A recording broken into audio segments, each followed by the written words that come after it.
Presidente do Parlamento, deputados do Grupo Popular, do Grupo BNG, do Grupo Socialista e do Grupo Mixto, autoridades e convidados presentes, medios de comunicación, galegas e galegos. Hai 2 anos solicitei a confianza desta Cámara desde a experiencia que naquel momento atesouraba, desde a responsabilidade, desde a ilusión e desde o convencemento do que debía facer.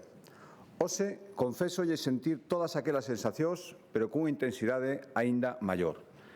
Tiven a fortuna de servir a Galicia desde moi diversas responsabilidades ao longo da miña vida, pero, dende logo, ningunha é comparable ao camiño que me tocou emprender hai xa case 2 anos, en maio do ano 2022. Durante este tempo foron moitos os retos e, por suposto, xunto cos acertos, algún espero ter acadado, non terán sido poucos os erros cometidos.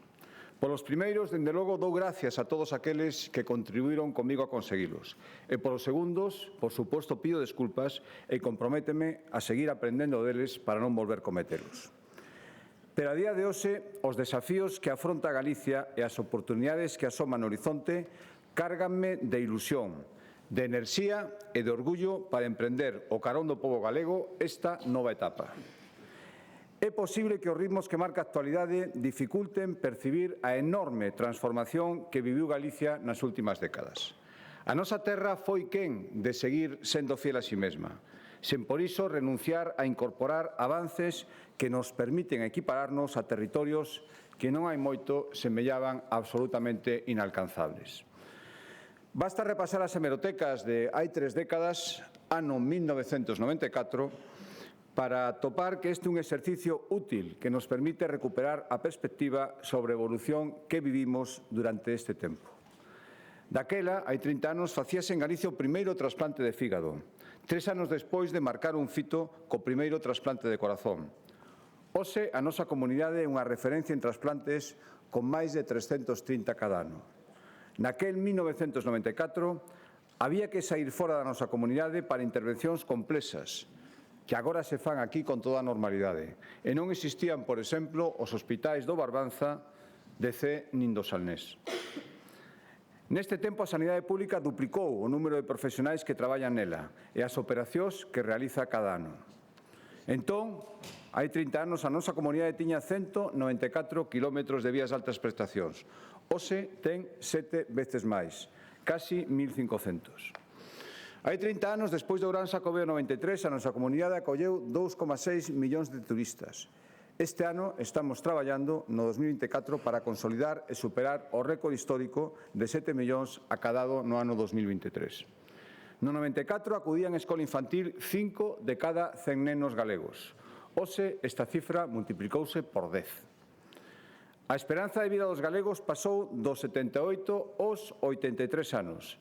E, ademais, cuadruplicouse o saldo migratorio de Galicia. Son máis as persoas que veñen a sentarse aquí que as que deciden emprender unha vida noutra parte.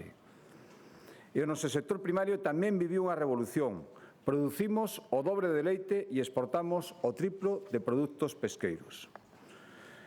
Non é casualidade, dende logo, que a etapa de maior progreso continuado da sociedade galega coincidise tamén coa de maior fortaleza das nosas institucións. Esa cultura política propia que con enorme intelixencia e enorme sentido práctico construiu a xeración anterior a nosa, creou o clima idóneo para o crecemento económico e social. E non estou a falar dun ou doutro goberno, e nin sequera dun ou doutro signo político.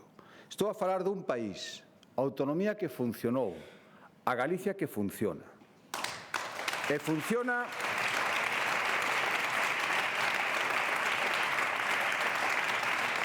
funciona porque as institucións do noso autogoberno foron froito do consenso que as galegas e galegos fomos tecendo ao longo de todo este tempo.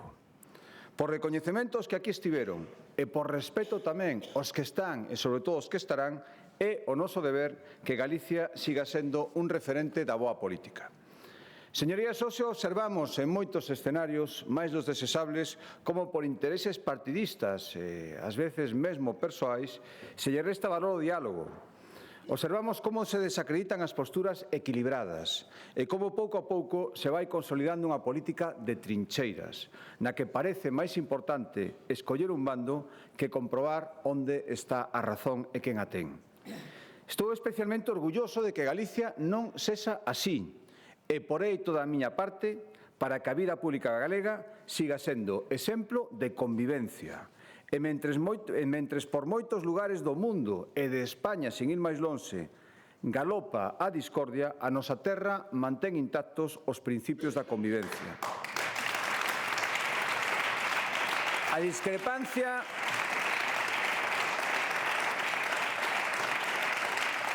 discrepancia e a crispación nin poden nin deben ser palabras sinónimas. Escoitar a quen pensa distinto é unha mostra sempre de fortaleza e nunca de debilidade. E buscar solucións moderadas non revela indecisión, revela todo o contrario. A miña meta, por tanto, é presidir unha terra na que os galegos que temos diferentes ideas poidamos atopar sempre puntos de encontro. Este Parlamento encarna a pluralidade de Galicia e ten que seguir facendo nesta legislatura. Ten a representatividade, ten a proporción que libremente e cunha alta participación, por certo, elixiu o noso pobo o pasado 18 de febreiro. Creo que o rumbo escollido foi coherente co que guiou toda a nosa singladura autonómica ata o día de hoxe, desde os seus inicios. 4 décadas de cambios serenos. Escollemos o 18 de febreiro profundar na convivencia armónica entre ideas, entre linguas e entre procedencias. Escollemos tamén un modelo de xestión dos servizos públicos que demostrou durante moitos anos ser útil para o que ten que servir, a mellora constante. Escollemos tamén velar por unha Galicia próspera, que aproveite o seu potencial para medrar e para crear novos postos de traballo de calidade, riqueza en Galicia.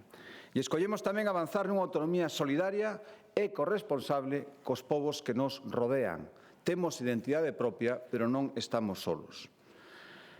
Galicia decidiu nas urnas e non nas redes, decidiu con papeletas, non fixeron falta nin likes nin retweets para que os galegos souperan o que queren para a súa terra.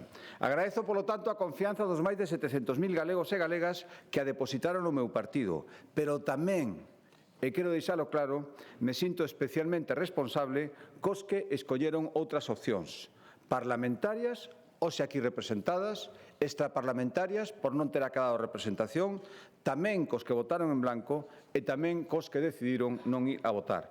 Todos eles son Galicia e os intereses de todos eles defenderei dende o primeiro momento.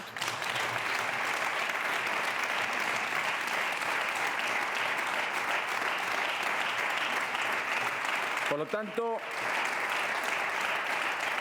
tanto, señorías, na nosa terra non vai haber rupturas, non vai haber bloqueos, nin vai haber xiros bruscos, porque os galegos votaron maioritariamente para todo o contrario. Votaron para o sentidiño e votaron para a autoexixencia. Polo tanto, non esperen de min que levante muros entre cidadáns dun mesmo pobo, os nosos cidadáns. Aínda que pensen diferentes, non penso facelo. Non esperen de min tampouco que cree fronteiras coa nación da que formamos parte, España. Tampouco as vai haber, todo o contrario. E non esperen de min que responda a ningún outro interese que non sexa o interese de Galicia. Sí que teñen que esperar de min, en cambio, que dialogue e que escoite. É a miña obriga. E, polo tanto, escoitar é escoitar a xente que non opina igual que a ti, sempre que se exprese con respeto. Esperen de min que traballe en colaboración, por suposto, cos concellos que vertebran Galicia, coas empresas que crean a riqueza, coa sociedade civil que o explica todo.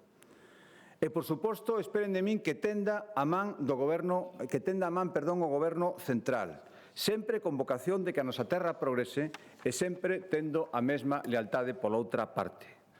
Esperen de min, polo tanto, un espírito de mellora constante. Para iso nos pon a xente aquí. Esperen moito esforzo e esperen, por suposto, moita adicación. É a miña obriga, é a obriga de todos e todas as que estamos aquí. Estou convencido de que os maiores cumios de Galicia aínda están por acadarse.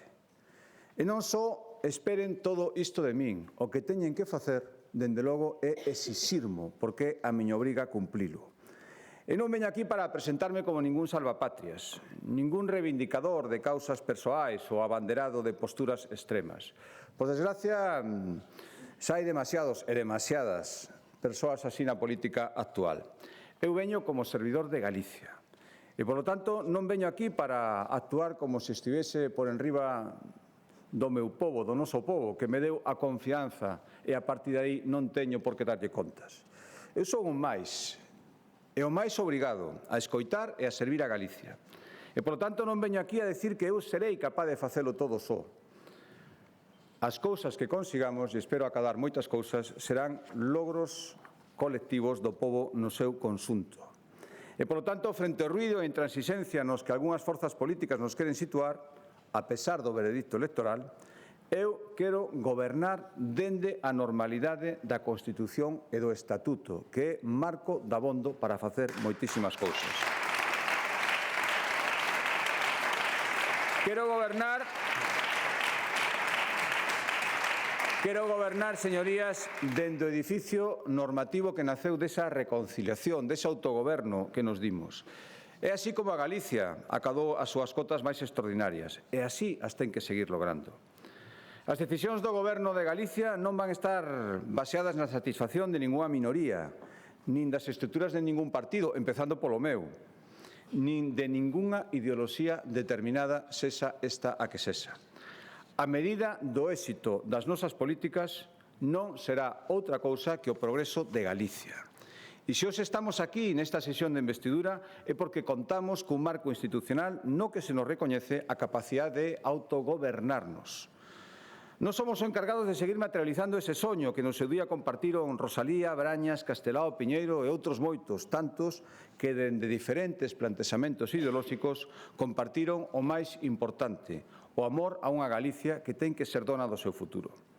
A razón pola que cada vez máis persoas miran con interese cara a terra na que estamos todos, cara a Galicia, o verdadeiro segredo para todo iso non é outro que aquí respetamos a todo o que nos une.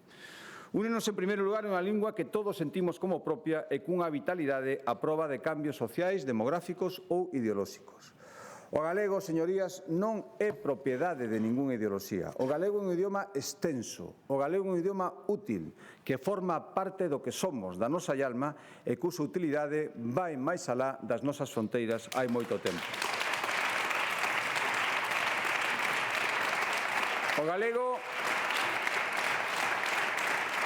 O galego é unha lingua, a nosa lingua, da que sentírmonos orgullosos e é tamén un modelo de convivencia co castelán que constituye un exemplo para o resto de España. Ímolo, por tanto, seguir impulsando con aínda máis énfase e así vai quedar reflectido con maior peso na estrutura política, a nosa política lingüística, a cultura galega, no goberno que arrancará a partir da semana que ven. Únenos unha apertura tamén sen complexos cara ao mundo, como é natural nun pobo cusa pegada aínda hoxe se percibe nos lugares máis diferentes e máis distantes. Galicia non se pecha, nunca o fixo en si mesma. Galicia mira cara a Portugal, mira cara ao resto de Europa, mira máis ao lado Atlántico desde este lugar privilexiado no que estamos e, por suposto, mira facendo da man do resto dos españois. Abrir as portas o que nos axuda a mellorar non dilúe en ningún caso a nosa identidade. O contrario, o que fai é realzala. Únenos unha forma de ver a vida que escapa instintivamente. As derradeiras eleccións son unha boa mostra dos extremos, tamén dos extremos políticos e das actitudes radicais e intransixentes que a nada conducen e que non van coa nosa maneira de ser. Debemos, desde logo, manter a capacidade de autocrítica, sempre, pero tamén sempre deixar atrás os tempos dos complexos. Aprender daquelas cousas que outro fan mellor, sempre. Envesalos, xamais. Galicia non ten por que envesar a ninguén.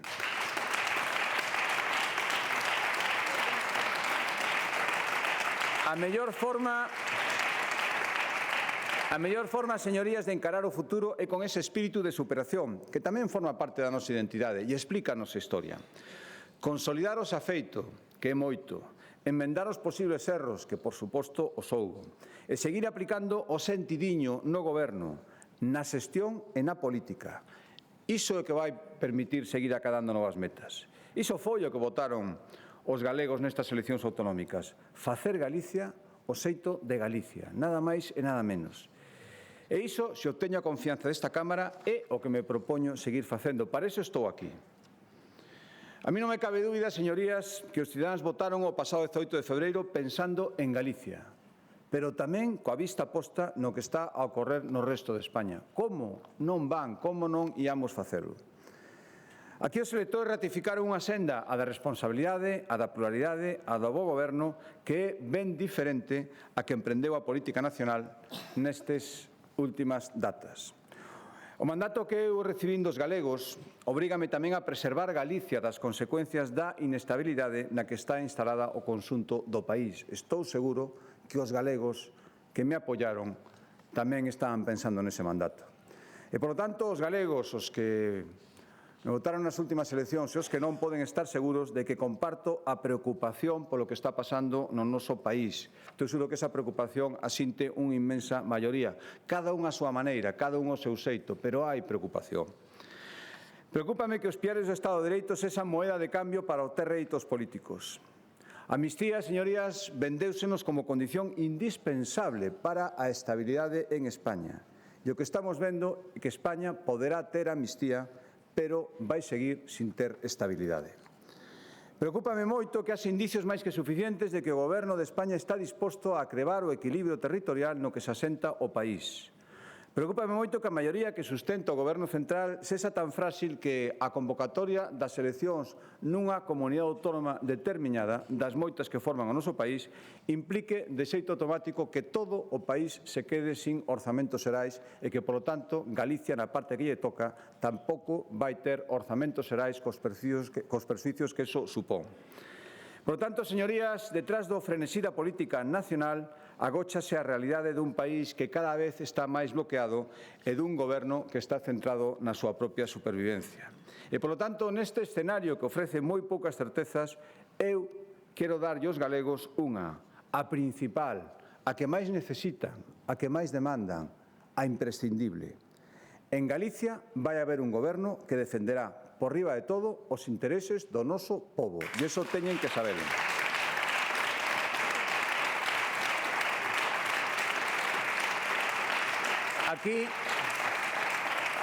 Aquí, señorías, o ben común, o interese xeral, o que de todos, non se vai someter a posa. Aquí, señorías, houbo sempre, hai agora e ten que seguir habendo no futuro uns orzamentos, nada máis e nada menos, que permitan facer as políticas que Galicia necesita.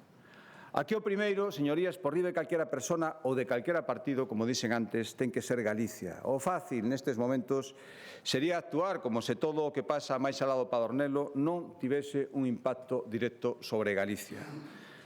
Pero o aceitado, o que hai que facer é protexer precisamente a nosa terra do que está pasando, das consecuencias dese novo modelo territorial, desa situación política que se nos pretende impoñer.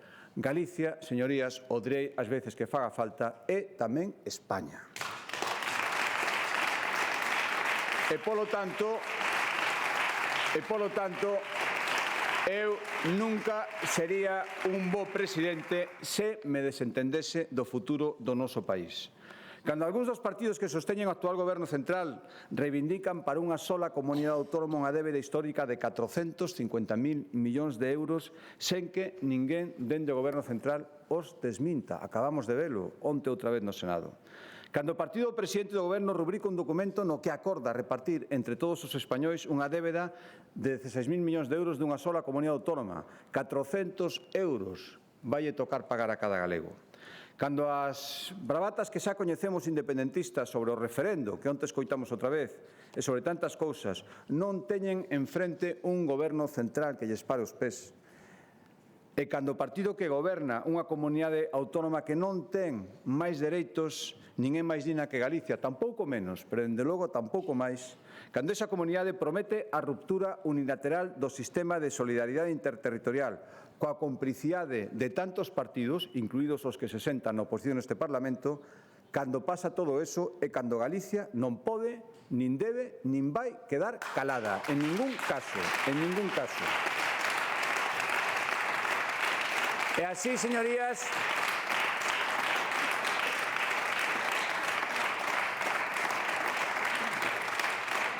frente aos que propoñen que ese egoísmo duns poucos, esa forza motriz de España, Galicia vai seguir reivindicando o equilibrio entre territorios e entre cidadáns iguais.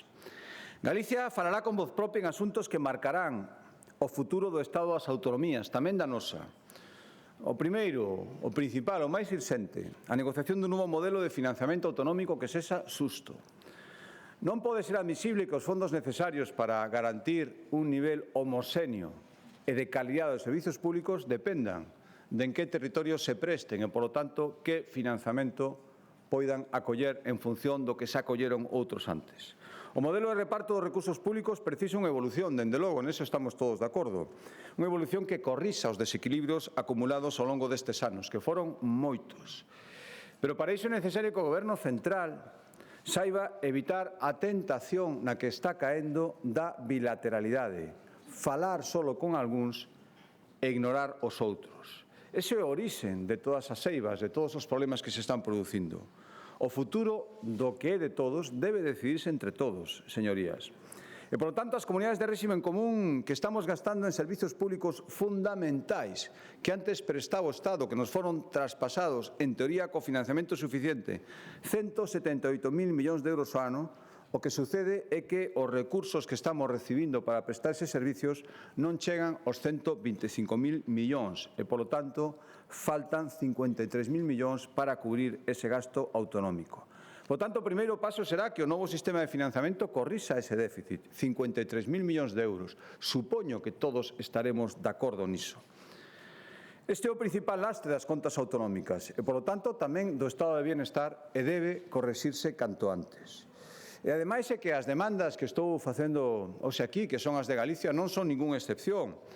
Estou seguro, ademais, que converteránse na regla xeral en todas as comunidades autónomas en pouco tempo. Todas as comunidades, toda España, ten de cara unha estrutura poboacional como a que temos aquí, coas súas diferencias. Pero a tendencia é a mesma. Por lo tanto, o reto da reforma do financiamento é responder ás necesidades presentes e, sobre todo, ás futuras dunha poboación cada vez máis envellecida e que cada vez demanda máis servizos aos que ten dereito. Por tanto, Galicia falará tamén con voz propia para reivindicar ese compromiso real do Goberno coa sociedade galega. Porque falta moito compromiso, señorías, falta compromiso coa creación de emprego en Galicia e por iso a Xunta vai seguir reivindicando un xiro urxente, cada vez máis urxente, cada vez queda menos tempo na xestión dos fondos europeos, empezando polos PERTEs industriais, tantas veces anunciados e tantas veces fallidos nas súas convocatorias. É incomprensible que a mobilización de miles de millóns de euros para investimentos sigan guardados nun caixón. É incomprensible que esa non sexa unha prioridade nacional, nestes momentos a principal casi para o Goberno central. E ao mesmo tempo o que pasa en Galicia é que hai proxectos industriais viables, solventes e que cumpren os requisitos e están esperando financiamento. Logo volverei sobre iso, pero isto é unha situación que está pasando e todos os deputados e deputadas desta Cámara o saben. Outra cousa é que algúns pensen que non fai falta facer nada. Falta tamén compromiso do Goberno central coas infraestructuras galegas. Os prezos da autoestrada do Atlántico ou da autoestrada central de Galicia son inasumibles, cada vez máis inasumibles, e non se propón ningunha medida certa, máis alá de declaracións, máis alá de papeles asinados que non se materializan en nada, para intentar corrixir este enorme problema. A situación deteriorada das autovías estatais chega a ser intolerable, o pode ver todo o mundo que circule por elas. Os servizos ferroviarios acumulan queixa dos seus usuarios, onte outras moitas queixas. A conexión con Portugal esmorece, sen que pareza preocuparlle nada ao Goberno central, mentras o Goberno portugués está facendo os seus deberes. Xa non me vou parar nesas datas tantas veces adiadas, tantas mentiras contadas sobre a chegada real da alta velocidade a todas as cidades galegas. E mentras todos os expertos coinciden en que as redes logísticas son claves para o progreso económico, o Goberno central non considera prioritario, máis ben nin considera o impulso do tren de mercancías a través do corredor Atlántico Noroeste, a pesar de que toda a sociedade civil, comunidades autónomas de diferente signo, clamamos por ela. Sobran palabras boas e ás veces non tan boas, pero escasean os investimentos e os compromisos. Falta tamén compromiso do Goberno central co sector primario de Galicia e cos fogares que cada vez teñen máis difícil atender suministros básicos. Seguiremos reivindicando a redución do IVA do peixe e da carne e nos sigue parecendo incomprensible, como a tanta xente, que a día de hoxe ainda non se teña adoptado ese acordo.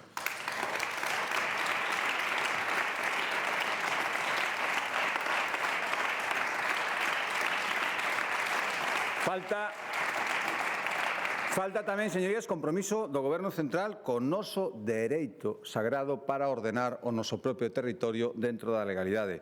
E non é só que se aproben normativas incompatibles coa maneira, coa forma, co asentamento de vida dos galegos na nosa costa, que leva séculos vivindo económicamente dela, pero preservando sempre os seus valores. Agora, o que pasa tamén é que se está combatindo nos tribunais cun esforzo, cun empeño digno de mejor causa e, sobre todo, vendo como se trata unhas comunidades autónomas e como se trata outras, vemos como se combate, por exemplo, a lei do litoral, que é fundamental para compatibilizar o desenvolvemento económico e social e a preservación do noso medio ambiente. É fundamental para Galicia e aí se está dando unha mostra de tratamento desigual e de empeño político en non querer negociar e en non atender as razóns por parte do Goberno central. Falta, polo tanto, señorías, compromiso do Goberno central en moitas cousas. E tamén teño que dicilo, falta moitas veces respeto e se falta a verdade. E Galicia non vai calar. De xeito inmediato, en canto sexa recibido pola Súa Majestade el Rei, solicitarei ser recibido polo presidente do Goberno e trasladareille de novo todas estas reivindicacións. E fareino con lealtade e con firmeza e esperando que esta vez, despois do resultado electoral, si sexamos escoitados. E, por suposto, seguirei reivindicando, xunto cos meus compañeiros presidentes e presidentas autonómicas, a inmediata convocatoria da Conferencia de Presidentes. É un foro esencial no que tiñamos que estar discutindo moitísimas cousas. Moito máis neste momento, con todo o que está pasando, con todo o que estamos vendo, coas cesións, coa ruptura da igualdade, coas bilateralidades. É incomprensible que o Goberno central non teña convocados a esta reunión. Por que non dicilo tamén, se está incumprindo a normativa que obriga a facelo cando é pedido por un número dabondo superado na solicitude de presidentes autonómicos.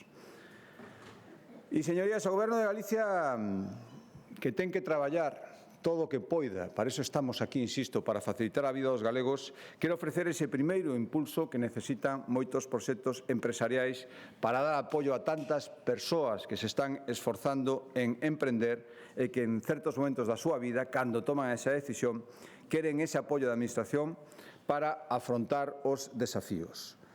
En uns tempos nos que se confunde a acción de goberno coa política electoral, nos que para algúns despois do curto prazo non hai nada, e nos que algúns gobernos prefiren facer o fácil e populista antes que o correcto, Galicia tamén, no que se refire ao futuro industrial, ao futuro económico, quere seguir sendo unha excepción. Mentras outros lugares chaman ás eleccións simplemente porque non se poden aprobar uns orzamentos, Galicia, e isto creo que é un feito constatable, non convocou eleccións ata contar cunhas contas para o ano 2024. Aínda que hoxe fora outra persoa que estivera hoxe aquí falándolles e pedindo a confianza do Parlamento, esa persoa podía estar presentando a súa candidatura cuns orzamentos aprobados, en vigor, aplicándose e con vixencia durante todo este ano. Esa é a diferencia entre a estabilidade de Galicia e o que se fai noutros sitios. Por lo tanto, eu estou convencido de que os ritmos da política deben adaptarse aos ritmos da xente e nunca ao revés. Aprobar uns orzamentos de tempo e forma, algo que aquí xa se converteu afortunadamente en costume, no conxunto de España é unha rareza. E estas rarezas hai que consolidalas. A Xunta quere seguir traballando con eficacia e con capacidade de xestión que acreditou, por certo, nestes últimos 15 anos. Aquí gobernar, e gobernar ben, vai seguir sendo o máis importante. É importante ser a comunidade autónoma que máis inviste de toda España, que máis recursos orzamentarios adica aos investimentos. É importante ter un déficit moito máis agora, 9 veces inferior á media das comunidades autónomas. Cando se gasta máis do que se ten, que ninguén se equivoque, outros terán que devolvelo e moitas veces son os que nos seguirán nestas responsabilidades. Importa tamén ser a comunidade autónoma que menos se endebedou dende hai 15 anos. E importa porque isto significa que non estamos a hipotecar a Galicia dos nosos fillos e dos nosos netos. Cada galego debe hoxe 2.240 euros menos que a media do que deben o conxunto dos españois. Importa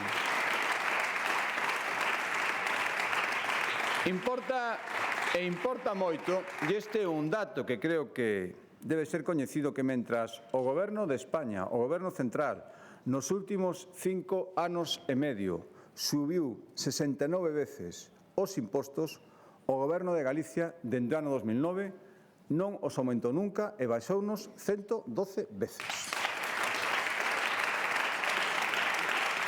E, polo tanto, os galegos que fan estes días a súa declaración da renda van pagar, por exemplo, 500 euros menos que hai 15 anos. É unha rebaixa especialmente relevante no contexto actual. A Galicia de hoxe é unha das comunidades con mellor tratamento fiscal para rendas baixas. A Galicia de hoxe é a autonomía cos impostos máis baixos para comprar unha vivenda, tanto no rural como para os galegos de menos de 36 anos, as familias numerosas ou as persoas con discapacidade. A Galicia de hoxe é a comunidade na que menos impostos vanse pagar pola compra dun vehículo de segunda man xa este ano 2024. A Galicia de hoxe é o único lugar de España no que as familias con 2 fillos están equiparadas xa nesta declaración da renda ás familias numerosas a efectos de IRPF. Un aforro de 250 euros que se vai seguir aumentando cando se teñan 3 fillos ou máis, 500 euros e 250 euros adicionais por cada fillo maiores. Na Galicia de hoxe, o 99,9% das herdanzas do país, das herdanzas que se pagan no país entre pais e fillos, non tributan. E queremos seguir facendo rebaixas de impostos neste eido e, polo tanto, aprobaremos unha nova rebaixa nas herdanzas entre parientes. Irmáns, tíos, sobriños, sogros, cuñados e senros, os chamados colaterais, pagarán menos no imposto polas herdanzas a partir do ano que ven. Porque, señorías, Galicia vai seguir demostrando que as rebaixas fiscais son compatibles, perfectamente compatibles, cando hai unha boa xestión dos recursos e da administración pública. E o novo goberno que terá Galicia quere reflectir tamén na súa estrutura os intereses, os desafíos e as prioridades que imos afrontar na vindeira década. Nesta comparecencia gustaréme avanzarlles algún dos detalles da nova estrutura da Xunta de Galicia que estará en vigor co novo goberno, se obteño a confianza desta Cámara. Por exemplo, na presidencia da Xunta e baixo paraugas a dependencia directa da asesoría xurídica crearase unha nova dirección de asuntos constitucionais que nestes momentos é moi necesaria frente aos ataques, frente aos cuestionamentos e frente a todo o que estamos vendo de cuestionamento da Constitución e do Estado Constitucional. Galicia defenderá dende a legalidade a súa normativa e os seus plantexamentos e aportará a unidade do noso país. Tamén, señorías, as responsabilidades de investigación científica, que agora están concentradas maioritariamente na Consellería de Economía, pasarán a centralizarse na Consellería de Educación. Deste xeito, impulsaremos o I+D+I con selo galego, dende un único departamento, con o departamento que teña competencias sobre as universidades e sobre os centros singulares de investigación. E así imos conseguir que a ciencia, que, sin ninguna dúbida, é un elemento tractor da Galicia do futuro, e debe serlo moitísimo máis, conte coa máxima prioridade na estrutura do novo goberno. E tamén, como non, seguirán contando, como a toda agora, cun tratamento destacado dentro do goberno os galegos do exterior, os que tanto lle debemos e nos que tantas esperanzas temos postas. A súa pegada polo mundo é unha parte importante do que fomos e do que seremos. Explica Galicia a ollos do mundo. E, polo tanto, fomentar o retorno, que leva anos sendo un eixo deste goberno. A primeira fase da estrategia retorna conseguiu que 30.000 galegos volveran a Galicia, vai seguir sendo unha prioridade. O próximo objetivo é que antes do ano 2026 30.000 galegos máis retornen. 30.000 galegos aquí, 30.000 galegos máis que veñen e retornan aquí con todos os seus dereitos, pero que teñen moito que aportar. Queren formarse, seguirán tendo axudas para cursar un máster universitario, un ciclo de FP e desde agora tamén un grau universitario, seguirán tendo axudas cando queiran vir aquí a traballar a súa terra e cando queiran emprender. Moitos son emprendedores, os galegos sempre fomos emprendedores e os seus descendentes tamén. E, polo tanto, para mellorar esta vinculación entre o retorno e o emprendemento e o mercado laboral, as competencias de migración pasarán a estar na mesma consellería que as de emprego, sin descoidar, por suposto, os vínculos culturais e sociais coa nosa emigración.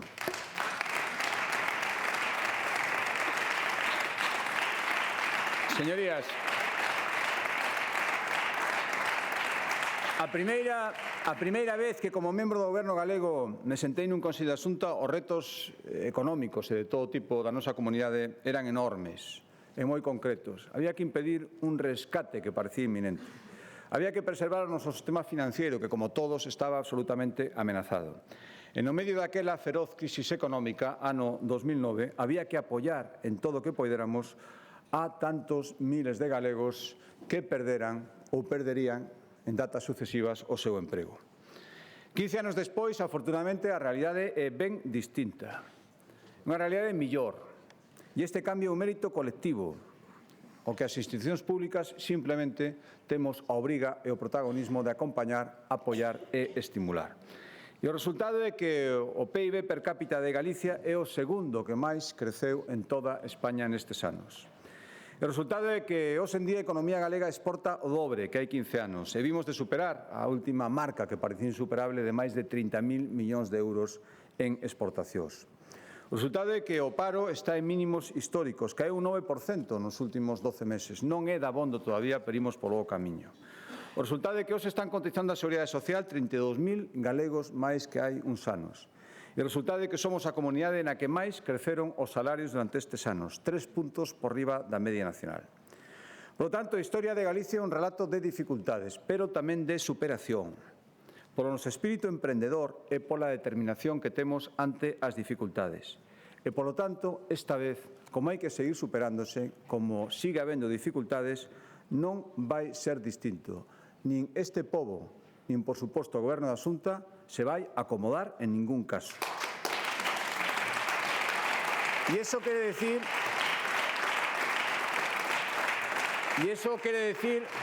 que eu non estou disposto en ningún caso a perder oportunidades que teñen que facer que sexamos un país máis próspero, con máis emprego. A pesar do electoralismo de algúns ou de algunhas mal entendido, alá se queren facelo. Galicia, señorías, pode seguir superándose, ten que seguir superándose. Outros o queren facer tamén. Vivimos nunha competición permanente con outros territorios. E por iso unhas prioridades como presidente da Xunta, unha das principales vai ser seguir captando investimentos. Para que? Para crear postos de traballo de calidade, para seguir creando riqueza en Galicia, para que esa riqueza que se pode quedar aquí non se vaya a outros territorios que non dubidarán en aproveitala. Témolo todo para seguir medrando. Temos recursos naturais, temos unha posición xeoestratéxica inmellorable, temos un clima político estable e favorable ao progreso e temos unha poboación cada vez máis capacitada, sempre traballadora e permanentemente comprometida. Nos últimos anos tivemos que aprender que na economía, especialmente nesta, no século XXI, hai un binomio inseparable, industria e enerxía. Unha implica sempre a outra. Asistimos nestes momentos a un intenso debate público e certo sobre a convivencia do desenvolvemento industrial e enerxético e a conservación do noso patrimonio natural. É un debate lóxico, un debate perfectamente normal. Todas as enquisas sitúan sempre o emprego e o medio ambiente entre as maiores preocupacións dos galegos. Pero isto non quere decir, señorías, e eu, dende logo, nin o meu goberno non pode nin asumir nin compartir que se queira enganar ou manipular a sociedade galega presentándolle unha disyuntiva que é falsa. Ou industria ou medio ambiente. Eu digo industria e medio ambiente, as dúas cousas. E por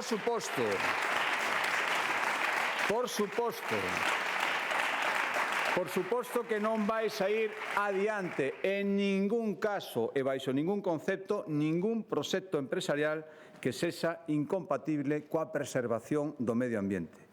A Xunta sempre someteu e vai nos seguir facendo as iniciativas empresariais a un escrutinio moi estricto de técnicos independentes, obxectivos e perfectamente capacitados. Sabe calquera empresa que presentar un proxecto. Hai que garantir a presentación do noso patrimonio, pero tamén hai que garantir que as empresas que cumplan poidan ter futuro.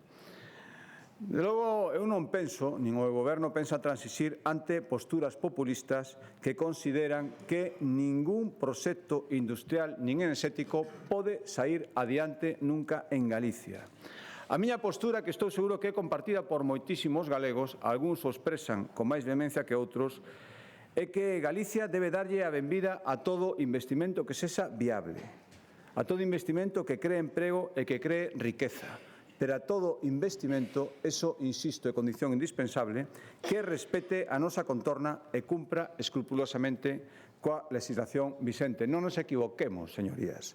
Aquí o que está en xogo non é o proxecto de ningunha empresa concreta, ni siquiera o dunha serie de empresas concretas. Aquí o que está en xogo é a política e o futuro de Galicia. E, polo tanto, todas as iniciativas empresariais suman. E temos a obriga de apoialas se cumplen e a obriga de rexeitalas se non cumplen, nin máis nin menos. E isto o que imos facer. E cando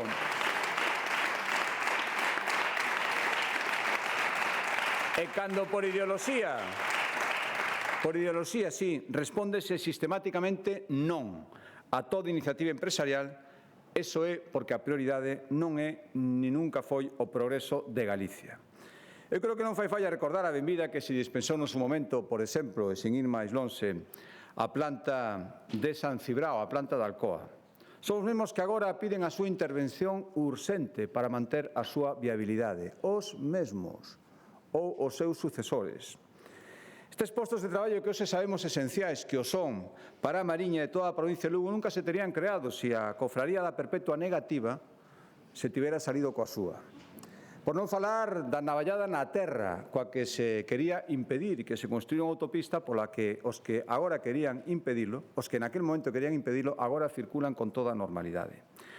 Por lo tanto, señorías, pretender levantar un muro ante calquera nova proposta industrial poida que para algúns ou algunhas consideren que é unha proposta política lexítima.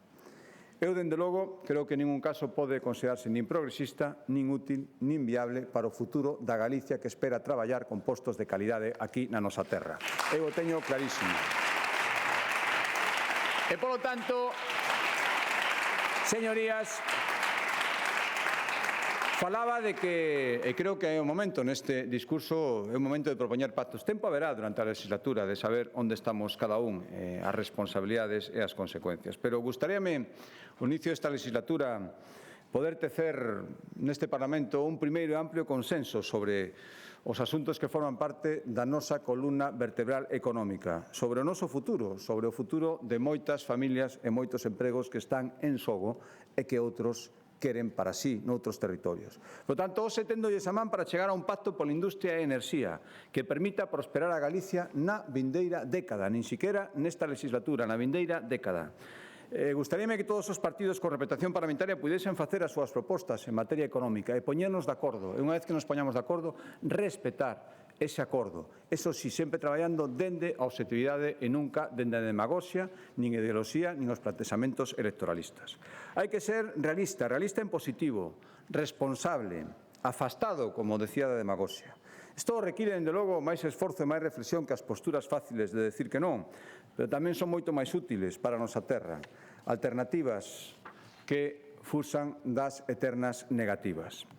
E para ello, as liñas estratégicas de partida que lles propoño neste pacto e que xa son coñecidas, a maioría nacen do convencemento dunha experiencia de goberno e no convencemento, a través da experiencia de goberno, de que a Administración debe ser facilitadora e acompañar os proxectos que cumpren e respetan o medio ambiente e respeten a normativa logo dun exhaustivo examen por técnicos independentes como os da Xunta, que o son sen ninguna dúbida.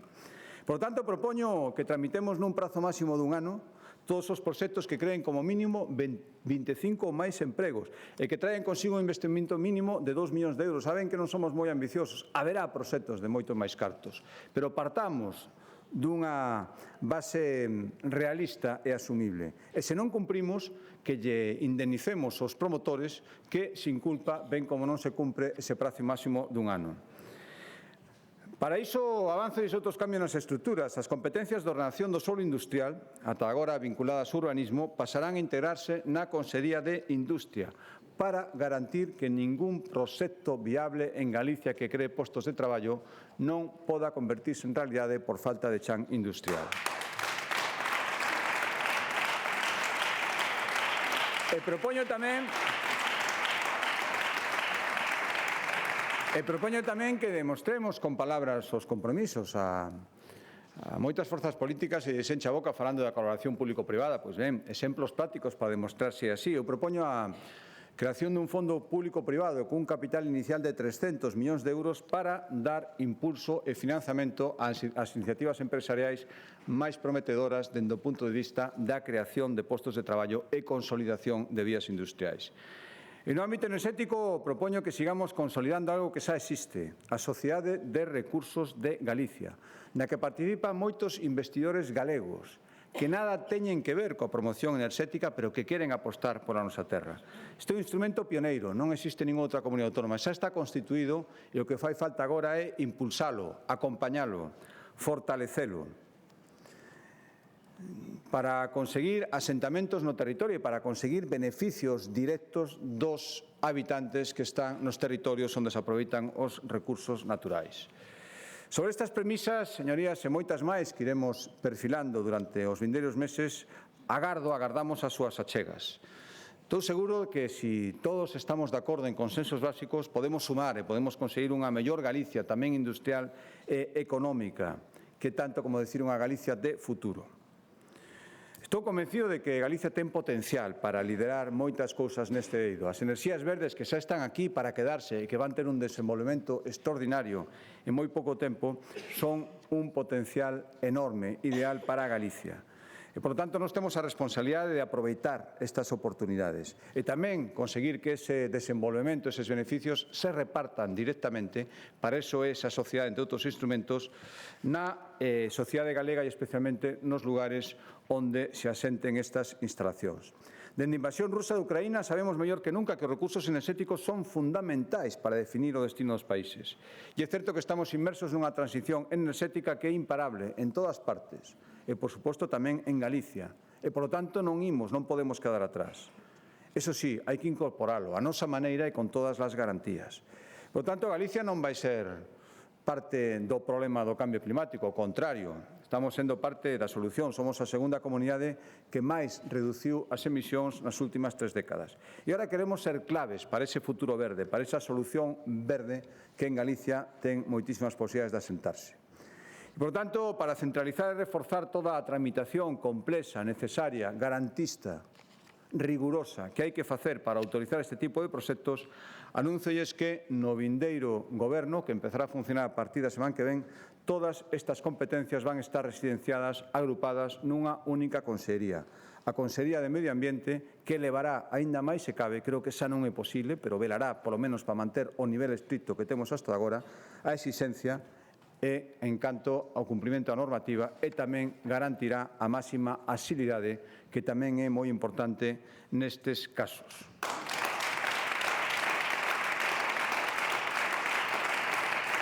E, por suposto,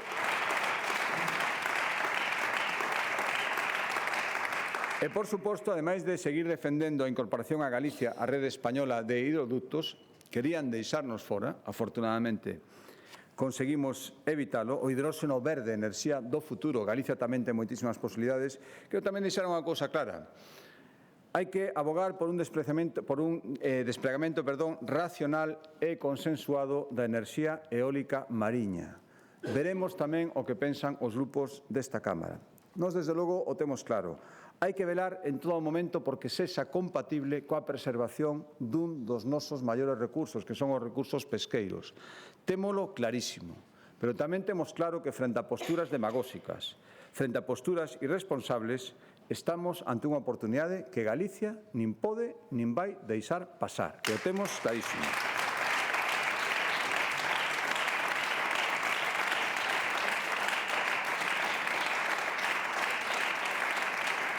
E, por descontado, señorías, defenderemos o futuro enerxético e económico de Galicia no campo político, por suposto no campo político, frente aos que queiran facer política con este tipo de plantexamentos e tamén, por suposto, no campo judicial, cando sexa necesario, como é o momento actual. Contamos coa seguridade que ofrece o traballo feito con rigor e reivindico unha vez máis o traballo dos técnicos independentes funcionarios da Xunta de Galicia, que contan ademais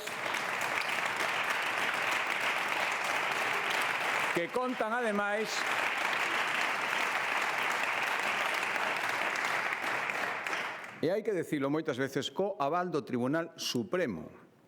Por tanto, señorías, a mí nunca me van a escoitar, nin a ningún membro do meu goberno, e agardo que do meu partido, criticar, faltándolles o respeto, como sí que escoitamos a veces, as decisións judiciais, nin os que as toman.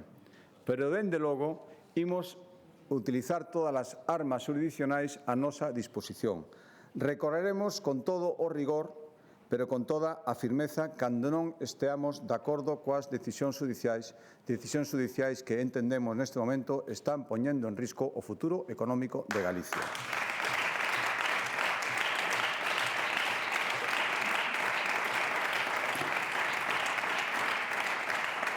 Señorías, unha Galicia que medra é unha Galicia que crea oportunidades para sentarse aquí, para traballar con dignidade. Esa é a Galicia que eu quero, esa é a comunidade pola que me presento, a miña candidatura para presidir o Goberno de Galicia, pola que quero traballar. Os apoios da Xunta aos emprendedores autónomos teñen que ser fundamentais. Son os que construyen Galicia, dende os máis pequenos, pasando polos que crean 1, 2, 3 postos de traballo máis ata as grandes empresas. Por iso, para atender sobre todo ese tecido enorme de autónomos e pequenas empresas que hai en Galicia e que moven a nosa economía, imos simplificar e unificar nesta legislatura todas as convocatorias de axudas que son moitas destinadas a eles. Os 60 millóns de euros que destinamos cada ano aos autónomos deben ser sinónimo de facilidades, sinónimo de estímulo para os seus destinatarios. Hai que eliminar dunha vez por todas eses trámites engorrosos que o que fan é quitarlles tempo para atender os seus negocios e moitas veces desanimarlles para pedir as axudas. En Galicia todo será moito máis fácil a partir de agora. E, polo tanto, para apoiar as persoas que queiran facer realidade a súa idea de negocio neste 2024, durante toda a legislatura, os galegos que se dean de alta como autónomos non pagarán nin un solo euro de cota. Vainos asumir a Xunta de Galicia, é dicir, os galegos cos seus impostos. Na convocatoria deste ano xa hai máis de 5.000 emprendedores galegos que solicitaron estas axudas, o que dá idea da súa oportunidade. E, por suposto, o Goberno galego ten que estar ao carón de sectores fundamentais para a Galicia, para a súa economía e tamén para, por que non dicilo, para a nosa identidade, que nos definen, nos identifican e marcan o noso devir dende hai moitísimo tempo. Estou falando do sector primario, do rural e do mar. Está claro que quen mellor coñece as singularidades do campo galego son precisamente os que levan xeracións traballando, construindo o campo galego. Por tanto, hai que seguir loitando por asustar a PAC a nosa forma de ser e de traballar, que é singular e ten que ser compatible, o é, coas axudas europeas. Hai que reducir tamén a burocracia o máximo que sexa posible. Hai que reducir as desigualdades que nos poden impedir competir en igualdade de condicións. A nosa prioridade vai ser seguir mobilizando terras coa lei de recuperación de terra agraria, que ten que cambiar mentalidades, xa se está cambiando, e vai ter, sin ninguna dúbida, un impacto moi positivo, e tamén coas concentracións parcelarias. Nos vindeiros 4 anos queremos pechar os procesos de mobilización de 65.000 hectáreas de terra agraria e mobilizar 50.000 hectáreas que agora están abandonadas e non son productivas para convertirlas en parcelas productivas. E tamén seguiremos apostando por unha produción agroalimentaria da máxima calidade, como se identifico que se fai en Galicia, que este ordenada a través de estrategias sectoriais, 10 millóns de euros para a súa promoción, que son absolutamente rendibles. E tamén queremos nesta legislatura destinar máis de 80 millóns de euros a profesionalizar as explotacións, seguir profesionando as explotacións, seguir facilitando a remuda xeracional e, polo tanto, favorecer a súa competitividade. O rural galego é excelencia, temos que seguir co seu fortalecemento e, polo tanto, impulsaremos o Banco de Explotacións para facilitar o que decía antes, o relevo Xeracional, 4.500 incorporacións de mozos e mozas nos últimos anos á actividade agraria. Hai que seguir por ese camiño. E tamén hai que activar un equipo de alertas temperás para previr novas enfermedades animais e vegetais, para que todo iso non impida ou non quebrante a boa marcha dunha explotación con todo o esforzo que eso supón. E no ámbito forestal tan importante para Galicia, hai que seguir apostando por aumentar a extensión das especies coníferas e frondosas, as que nos identifica. E tamén para promocionar a utilización da madeira, que ten moitísimas posibilidades do punto de vista económico, impulsaremos que as edificacións conten cunha porcentaxe mínima dun 20% de madeira, empezando polas edificacións que promova a propia Xunta de Galicia, e seguiremos despois estendendo o seu uso en todo tipo de edificacións tamén no sector privado. Seremos tamén a primeira comunidade autónoma en regular un mercado voluntario de créditos de carbono. E, por suposto, queremos seguir tendo un monte galego ben protegido. Hai que avanzar na súa ordenación, que tamén é fundamental para a prevención de lumes. Seguiremos fortalecendo o noso sistema de extinción de lumes.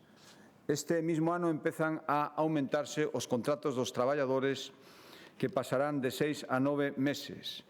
E tamén dúas novas leis contribuirán a este obxectivo. A Lei para a loita contra incendios e a Lei que regulará os montes veciñais en Mancomún, que creo que cada vez é máis necesaria por moitísimas razóns.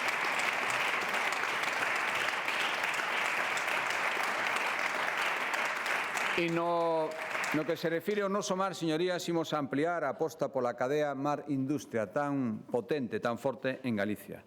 E seguir velando por potenciar o I+D máis I mariño, decía noutro momento anterior da intervención, a concentración das competencias en investigación.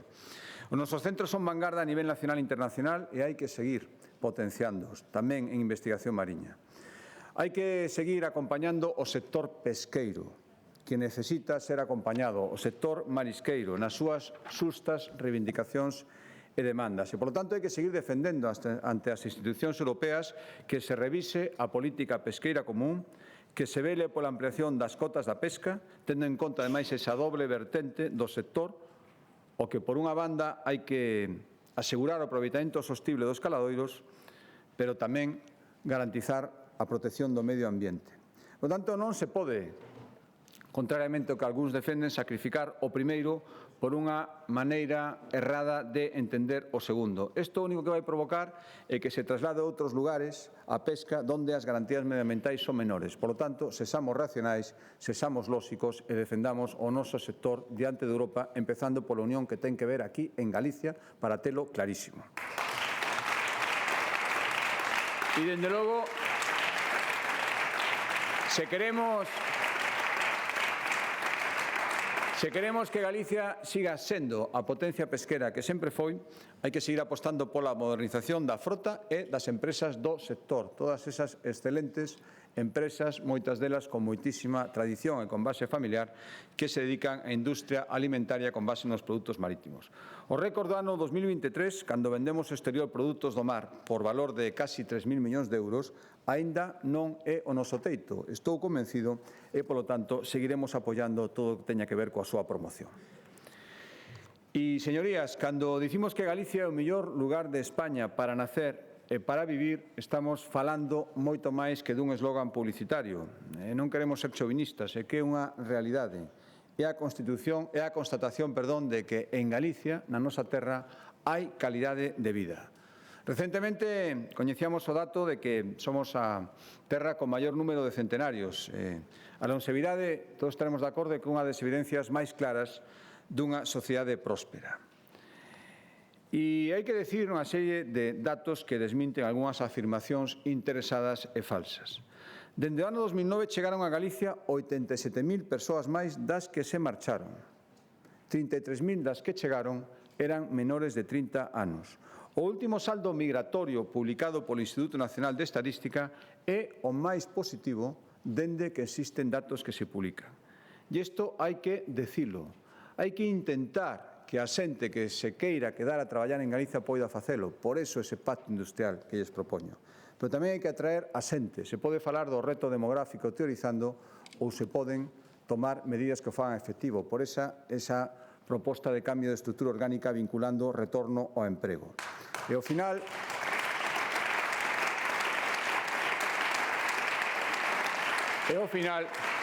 as cifras, se facemos as cousas ben, seguirán desmentindo as mentiras que se contan a este respecto. O sea, as galegas e galegos temos a educación infantil totalmente gratuita, os únicos en toda España. Isto supón un aforro de 3.000 euros de medio por familia. Seguimos tendo o calendario de vacinación infantil máis completo do mundo nalgunhas vacinas. Os nenos e nenas de Galicia están máis protegidos que en ningunha outra parte. Fomos pioneiros, como saben, a nivel mundial na vacina contra o virus da bronquiolite, cos resultados positivos que estamos experimentando. En estas últimas semanas demos un paso máis coa incorporación da vacina intranasal contra a gripe para os máis pequenos. Contamos con servizos de conciliación nos concellos máis pequenos que están sendo xa imitados noutros lugares.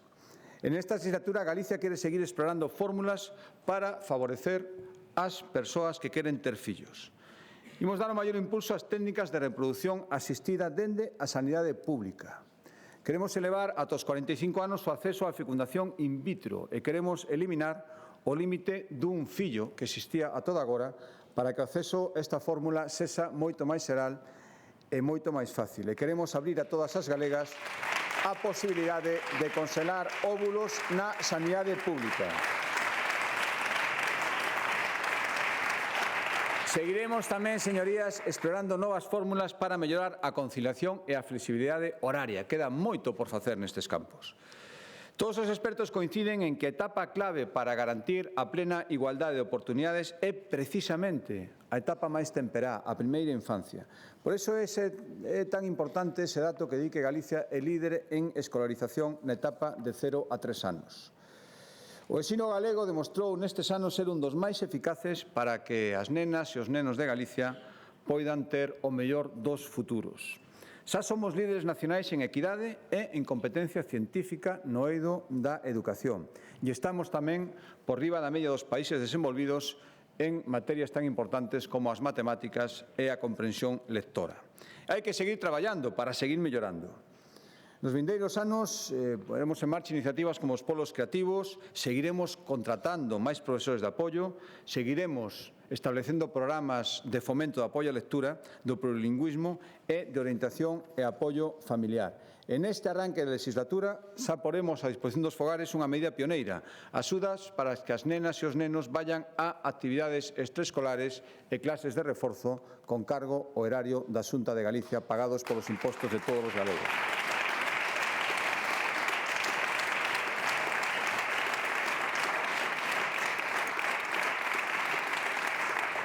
Porque, señorías, os resultados están á vista de todos e hai que seguir por ese vieiro. Galicia reduciu o abandono escolar á terceira parte. Pasamos en poucos anos do 26% a menos do 9%. Galicia levou o investimento por alumno ata os 9.000 euros nas zonas rurais e 7.000 nas zonas urbanas. Cifras que nos sitúan no grupo cabeceiro en España. E Galicia consolidou un ensino integrador. Creo que isto é fundamental e fala moi ben do noso sistema público de ensino. O 94% do alumnado con necesidades educativas especiais vai a centros ordinarios e os que teñen que recurrir a educación especial teñen máis profesores por alumno que en ningunha outra comunidade autónoma. E Galicia vai seguir creendo no plurilingüismo e por iso nestes anos multiplicouse por 10, nada máis e nada menos, o número de alumnos e alumnas que participan neste tipo de ensino. E como resultado aí está os estudios independentes que acreditan que estamos entre as mellores comunidades autónomas en canto ao nivel de inglés do seu alumnado.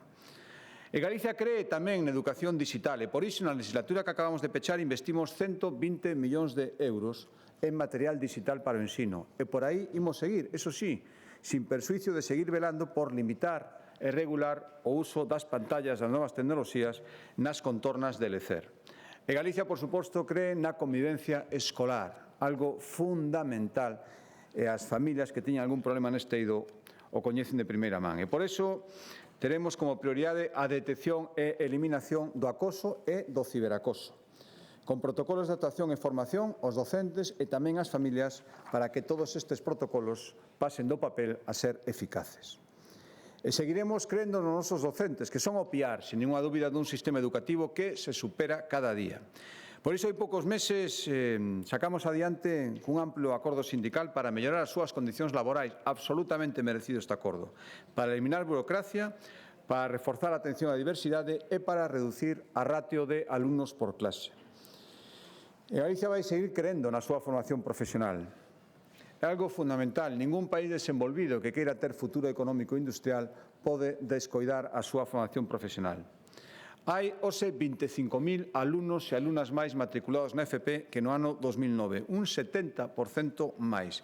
En esta legislatura seguiremos por este camiño, seguiremos reforzando a nosa formación profesional e poñeremos en marcha novos plans. O FP GAL 360, dirixido especialmente a reducir o mínimo o abandono escolar, a non dar ningún alumno ou alumna por perdida do punto de vista da súa educación, polo menos unha base que lle permita afrontar os retos da vida, e tamén co Plan Conecta FP, que busca ampliar os vínculos ampliar ainda máis os vínculos cun tecido productivo que reclama un persoal formado que a formación profesional pode e debe darlle, conectar as necesidades laborais coas ofertas formativas dende o ensino público. E Galicia, por suposto, cree tamén na súa universidade. Frente á colaboración, creo, exemplar que vimos observando estes anos cos máximos responsables das universidades, queremos seguir por ese camiño, queremos seguir facendo a universidade non só excelente, senón absolutamente accesible e igualitaria, e por iso, xa dende este mesmo curso escolar que empezará en setembro, imos facer realidade un compromiso electoral. Como todo, será en realidade. Este será co inicio do curso e faremos co ensino superior o ensino universitario sexa 100% gratuito para aqueles alumnos que se esforcen e vayan superando as materias.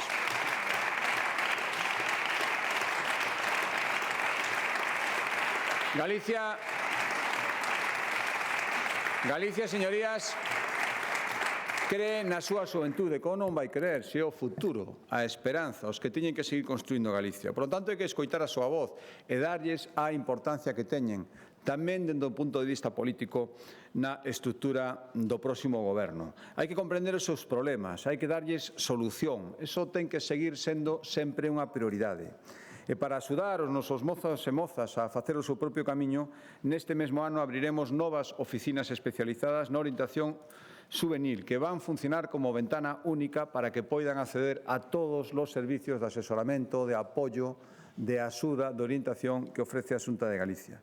E tamén ampliaremos as plazas de residencia juvenís para mozas e mozos galegos que estudian un ciclo superior de FP ou un grado universitario. É parte do problema que agora me referirei do acceso á vivenda, aínda que sexa unha necesidade temporal.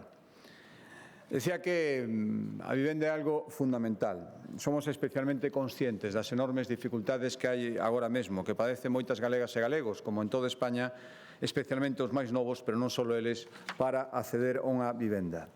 Durante estes anos, facilitar que todas as persoas, con independencia da súa situación persoal ou xeográfica ou laboral, poidan acceder a unha vivenda foi unha das nosas grandes prioridades. Nesta legislatura ten que selo aínda con moita máis forza. Está claro que a fórmula máis eficaz fora de teorías, escoitanse moitas teorías sobre que hai que facer para afrontar o problema da vivenda, pero hai que irse ás realidades, hai que ser eficaces. O camiño non é outro que incrementar o número de vivendas a disposición dos que necesitan e buscan unha vivenda. En esta liña van moitas das medidas que xa estamos desenvolvendo. Flexibilización das condicións para a habitabilidade dos baixos, seguridade dos propietarios que desexan alugar pero teñen medo unha ocupación.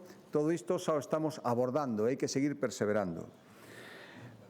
Seguir desenvolvendo solo residencial, con vivendas de alugueiro accesible, rebaixar ata o 3% o imposto de transmisións patrimoniais para a compra de vivenda por parte das familias monoparentais, por exemplo, pero, por riba de todo, como decía, duplicar o tamaño do parque público de vivenda.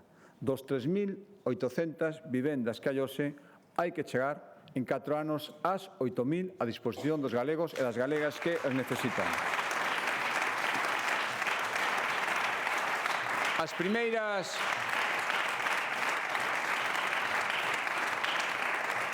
As primeiras 375 están a piques de empezar a súa construción e seguiremos xa neste mesmo ano dándolle comenzo a novas promocións. A mellor política de vivenda, como decía, é aquela que se basea en realidades, non en prometer cousas que nunca se cumplen, falar de planificacións que nunca pasan do papel e decir que os demais teñen que facer, mentras que os que poñen deberes nunca fan nada. Eso, en materia de vivenda nin en nada, nunca verán que o faga a Xunta de Galicia. E nesta legislatura, señorías, a Xunta tamén ten que seguir reforzando unha sanidade pública que nos permitiu, xa nos esquecemos afortunadamente, do malo sempre intentamos esquecernos o máis rápido posible, xa nos esquecemos da situación sanitaria durante a pandemia. Creo que a sanidade pública galega demostrou un nivel de excelencia que nos permitiu superar con millores datos e con mellor situación que outras comunidades autónomas esa enorme proba. Nunca poderemos decir que a sanidade pública non ten defectos, porque, por suposto, os ten, como hai telos un servicio público fundamental que afecta a tanta xente. Pero, dende logo, si podemos afirmar, llevo fago, que o Servicio Galego de Saúde, a sanidade pública galega, acreditou a súa capacidade para estar á altura dunha sociedade que é moi exixente e ten dereito a selo respecto da calidade da asistencia sanitaria. Temos unha excelente sanidade pública en Galicia, sen ningunha dúbida. E para demostralo,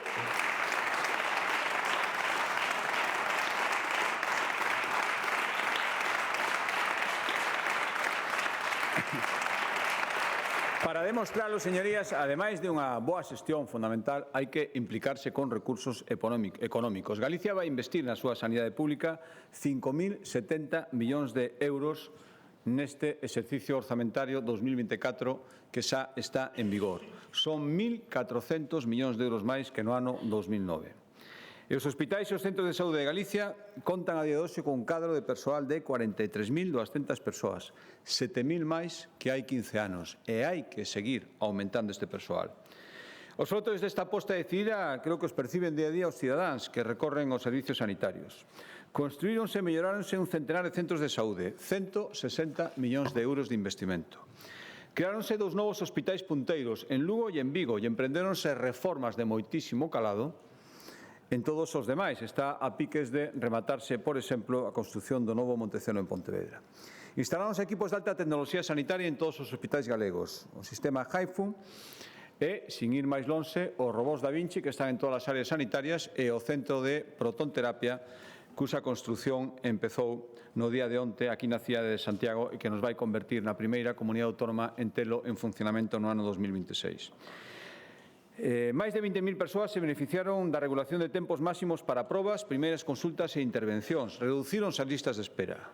Frente aos datos terxiversados que a veces se dan, a realidade di que existen 24 días menos en Galicia que a media nacional para a primeira consulta hospitalaria, 63 en Galicia, 87 en España, e que somos a segunda comunidade autónoma máis rápida para as operacións cirúrxicas, 66 días en Galicia, 46 menos que no conxunto de España. Insisto, hai que seguir mellorando.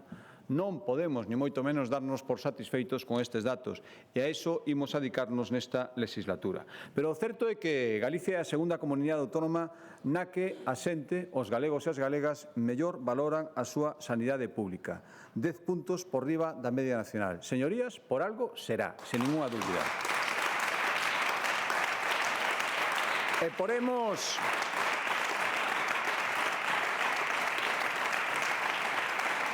Frente a todos os retos que ten a nosa sanidade pública, sen dúbida non é un reto menor o reto da prevención.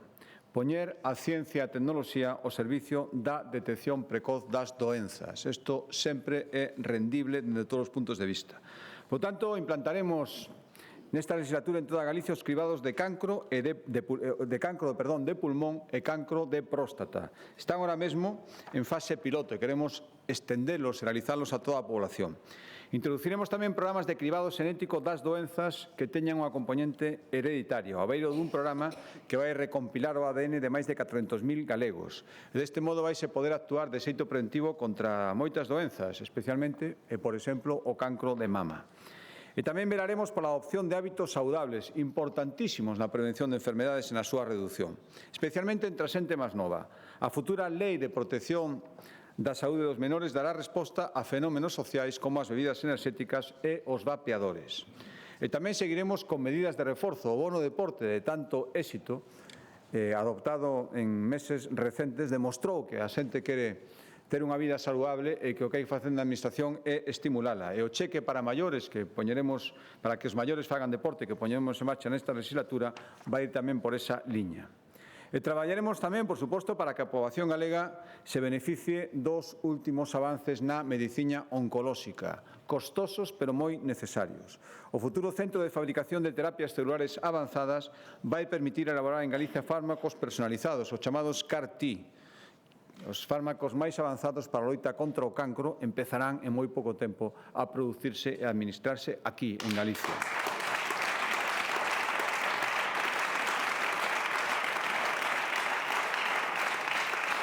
E ao longo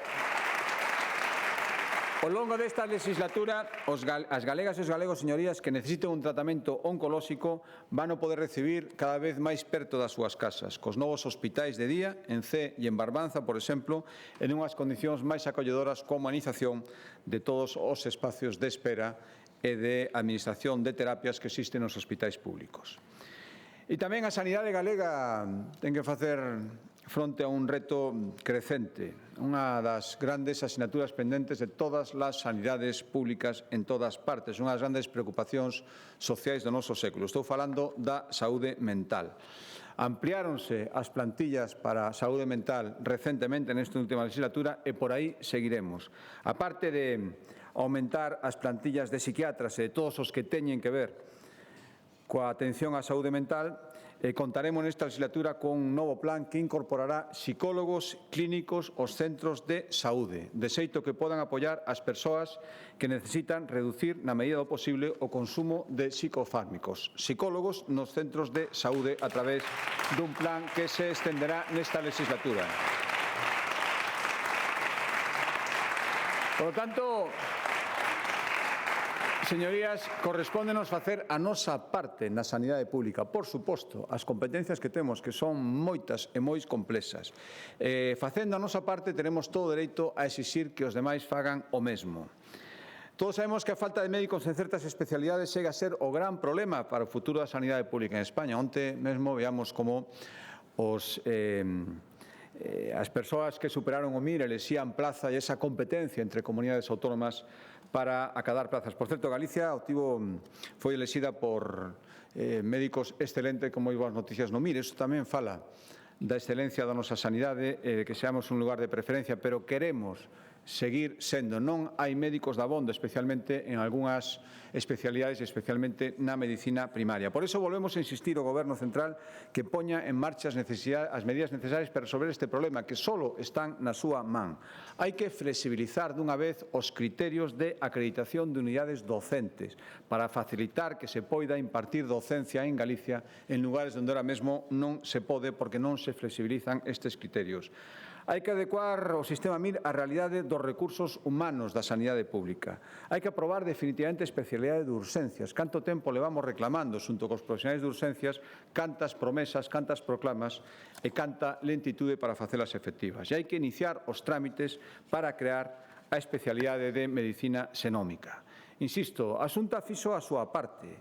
Fixemos todo o que a normativa permitía. Ese sistema pioneiro que agora vai ser imitado en outros lugares, de cobertura polo sistema de concurso de prazas de difícil cobertura, permitiu que 530 destas prazas xa teñan un profesional que as este atendendo.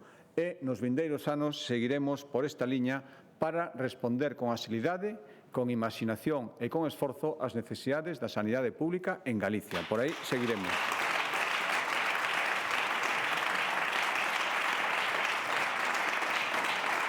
E como non,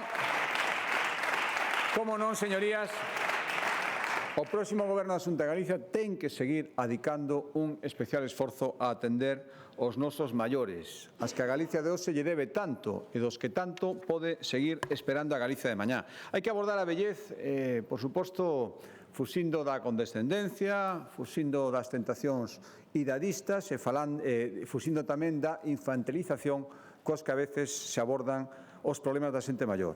Hai que preguntarlle a cada galego como quere pasar esta etapa das súas vidas e ofrecerlles alternativas para que na medida do posible poida facer realidade a súa opción. Hai que facelo tamén coa máxima axilidade, reducindo os prazos de valoración e os trámites que deben facer para optar a estas axudas e a estas asistencias. Dende o ano 2009, Galicia triplicou as prazas de residencias sostidas con fondos públicos, ata chegar ás 15.000 actuais. Hai que seguir. Saben vostedes que era un compromiso que estamos cumprindo de aumentar as plazas. E nos primeiros 100 días de goberno imos poñer en marcha outras 1.000 novas prazas públicas á disposición dos nosos maiores. Tanto en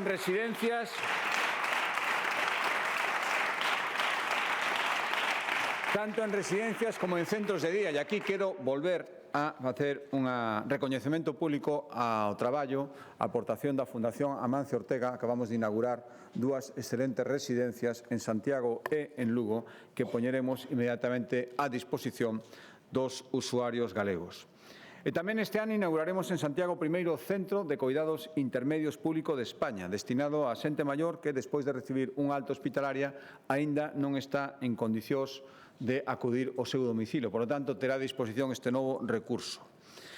E continuaremos, por suposto, co despregue do bono universal de 5.000 euros ao ano para os galegos que prefiren, os galegos dependentes, permanecer na súa casa para que poidan ter a axuda dun coidador. E tamén centrarémonos en detectar e paliar un dos fenómenos sociais máis tristes que máis se están estendendo e que máis pronto debemos atallar, que é a soidade non desexada, especialmente entre as persoas maiores. A iso adicaremos tamén un esforzo moi importante nesta legislatura. E seguiremos, por suposto, traballando por unhas persoas das que cada día aprendemos moitísimas leccións. Estou falando das galegas e galegos que teñen algunha discapacidade. Hai que traballar pola plena inclusión en todos os eidos, por suposto nas aulas, por suposto no emprego público e tamén no privado. E tamén, por suposto, proporcionarlles servicios especializados aos que os precisen. Creo que aquí os concertos sociais moi demandados polas entidades que atenden a discapacidade están sendo unha realidade moi palpable e que está axudando moitísimo, non só para estas entidades, senón tamén para os usuarios e para as súas familias. Era unha bella demanda e que agora sai unha realidade. Sai máis de 5.000 prazas amparadas nun destes concertos sociais. E avánzolle que nos vindeiros días seguiremos aumentando esta cobertura e ampliaremos a oferta con 160 novas prazas públicas para as persoas que os necesiten amparadas polos concertos sociais.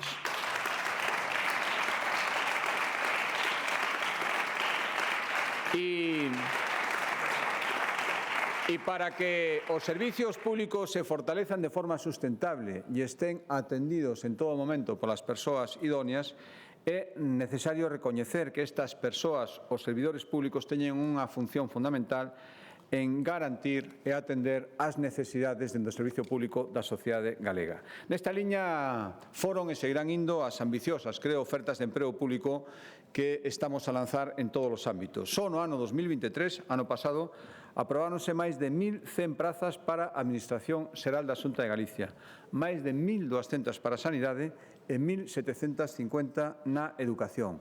Seguiremos nos próximos meses por este camiño, cun desafío triplo. Primeiro, abordar o progresivo e inevitable envellecemento das plantillas que padecen todas as administracións públicas e, polo tanto, hai que facer fronte ás xubilacións e incorporar novos servidores públicos. Hai que reducir a temporalidade e tela sempre por debaixo do limiar do 7%, e hai que garantir que os procesos selectivos, a parte da súa obxectividade, sexan rápidos e se resolvan no prazo máximo dun ano dende a súa convocatoria. Isto estou seguro que os miles de opositores e opositoras o van agradecer especialmente e é un compromiso que cumprirá a Xunta de Galicia. Menos dun ano en todas as oposicións.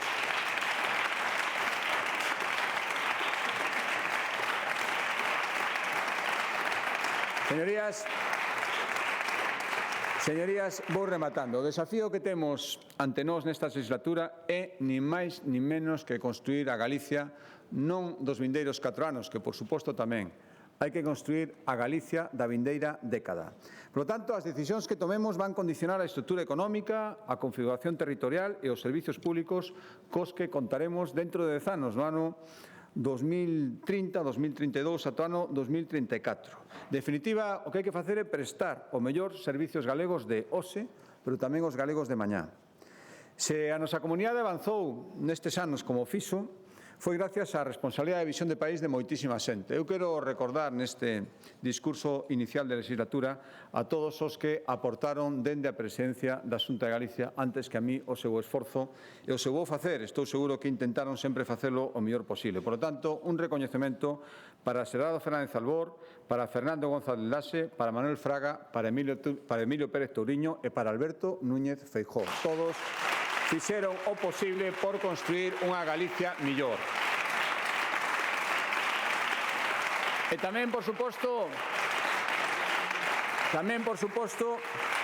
a todas as persoas que os acompañaron no seu traballo, as que tiveron responsabilidades de goberno xunto con eles, como as que as tiveron de oposición, unha oposición que se foi productiva e porque foi, cando foi, responsable, leal e centrada en Galicia. Ao final, os logros son de todos, os que teñen que gobernar e os que, dende oposición, teñen que intentar construir alternativas.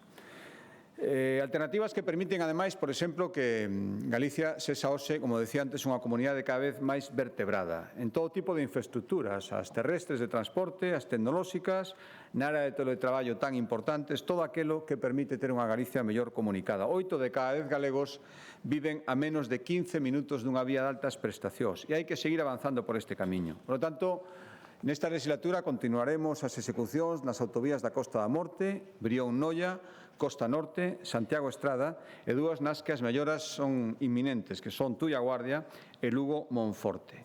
E tamén seguiremos consolidando a rede de transporte público máis accesible de toda España, con ventaxas evidentes de gratuidade para os maiores e tamén para os máis jóvenes, maiores de 65 e menores de 21. E, por suposto, a Galicia de mañán e a de hoxe tamén ten que seguir sendo cada vez máis igualitaria. Hai que combatir activamente o machismo que aínda, por certo, pervive en moitas manifestacións do noso día a día.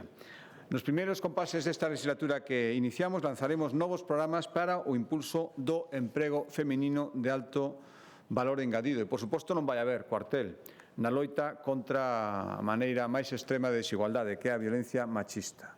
A nosa comunidade vai poñer en marcha neste mesmo ano centros de información á muller móviles a disposición de todo o noso rural, naqueles lugares onde non existe un recurso permanente, un centro de información á muller, e un programa tamén para a atención especializada ás vítimas que presentan unha especial, pola súa intensidade, vulnerabilidade. Mulleres maiores, mulleres con discapacidade ou que forman parte de familias monoparentais.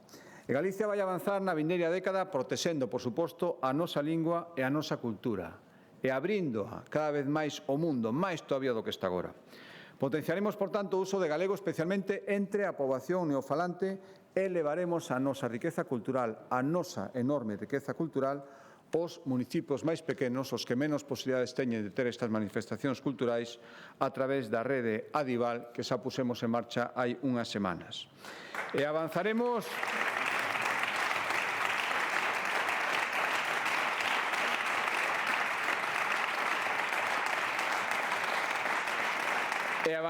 por suposto, tamén apoiando a todos eses galegos que van polo mundo falando ben de nós e do noso, todos eses embaixadores, creadores, científicos, deportistas que representan a Galicia ao mesmo tempo que exercen a súa actividade. Mañá mesmo terei oportunidade de reunirme cos deportistas que acudirán á Olimpiada de París, deportistas paralímpicos, todo o esforzo que fan, o esforzo de moitísimos anos e de moitísimos meses de entrenamento ten que ser recoñecido por toda a sociedade galega porque tamén nos están representando coa súa actividade, como decía.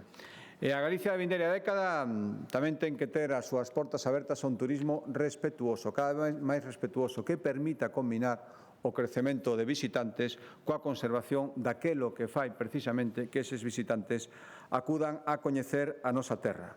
Por tanto, ese é o camiño, ese é o vieiro e a tendencia na que seguiremos. Poñer en marcha, difundir cada vez máis en España e no resto dos países do mundo a nosa riqueza cultural, natural, gastronómica para atraer visitantes con sentidiño, sin obsesionarnos na cifra, pero pensando que aínda temos posibilidades de crecemento.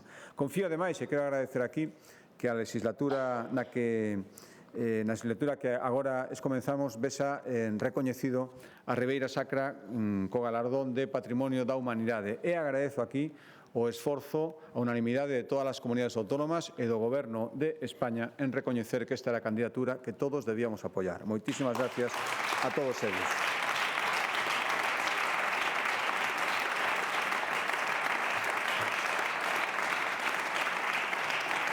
E avanzaremos tamén na vindeira década en algo fundamental, que é o bo trato e o coidado dos animais de compañía. Unha sociedade que coida os seus animais de compañía é unha sociedade que fala ben de si mesma.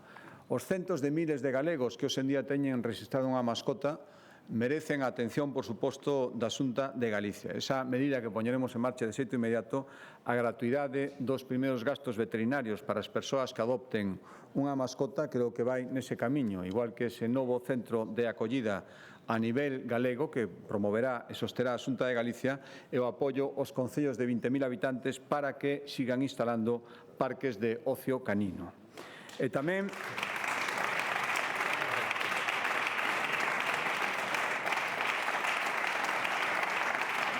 E tamén avanzaremos, señorías, na parte que nos corresponde das nosas competencias en ter unha xustiza cada vez máis áxil e cada vez máis axeitada ás demandas dos cidadáns. Unha xustiza lenta, unha xustiza ineficaz non é xustiza. Os primeiros que o din son os propios profesionais da xustiza. Neste mapa de competencias compartidas e complexo, creo que a Xunta de Galicia fixo un enorme esforzo nos últimos anos. 161 millóns de euros investidos en mellorar sedes judiciais, casi 50 millóns de euros en implantar novas tecnoloxías. Por lo tanto, implantación da carreira profesional en materia de Administración de Xustiza. Somos a día de hoxe en moitas especialidades jurisdiccionais a comunidade autónoma que máis paga en baremos da xustiza de oficio. Sei que non é dabondo, sei que é unha tarefa inacabada e que os profesionais teñen dereito ás súas reivindicacións, pero tamén sei que isto non o podemos facer só as comunidades autónomas e mentras só dependa de nós, Galicia está en situacións punteiras e eu reclamo a implicación do Ministerio de Xustiza para abordar definitivamente este problema. E, señorías, a confianza é o concepto sobre o que debe pivotar sempre a democracia e que os cidadáns crean o que decimos os representantes políticos. Eu creo que os cidadáns nos conceden a súa confianza dun xeito sempre temporal e, por suposto, e, polo tanto, tamén sempre revogable. Nos dan a súa confianza con a finalidade clara, que administremos os seus recursos que proveñan dos seus impostos, do seu traballo, do seu esforzo da mellor maneira posible. Espero que ningún dos aquí presentes, eu dende logo non o fago, pensemos que o voto, o apoio do 18 de febreiro, o que recibimos cada un ou cada unha, pode interpretarse como unha carta branca para actuar durante 4 anos sin saber de onde ven ese apoio e que ese apoio é temporal e está sometido permanentemente ao escrutinio de que non o dou. A confianza da xente non nos pode liberar.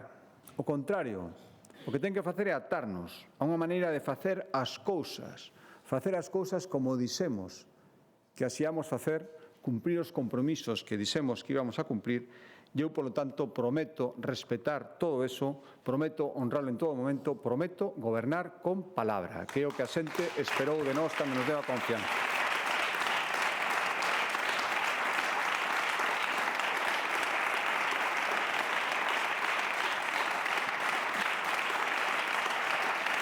E, por suposto, señorías, non vou dicir, nin podo asegurar que non me vou equivocar xa máis, porque seguro que me equivocarei bastantes veces, bastantes máis das que me gustaría probablemente. Pero o que sí podo asegurar é que cada decisión que tome, cada paso que dea e cada palabra que pronuncie vai ser no supremo e exclusivo interés de Galicia e dos galegos. Eso sí que o podo asegurar.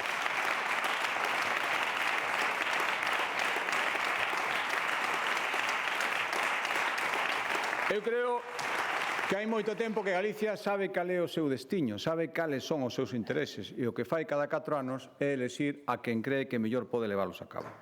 Por lo tanto, eu pido a confianza desta Cámara co convencemento de que teño que seguir sendo un humilde camiñante o carón do noso pobo, o que lle pedín e que me otorgou maioritariamente a súa confianza. E, por tanto, me comprometo a dalo todo de min, todas as miñas forzas, todas as miñas ganas, que son moi importantes, toda a experiencia acumulada nestes anos para que Galicia siga superándose. Estou convencido de que cando non nos poñemos límites, as galegas e os galegos somos imparables. Eu pido a súa confianza para seguir por ese camiño. Moitísimas gracias.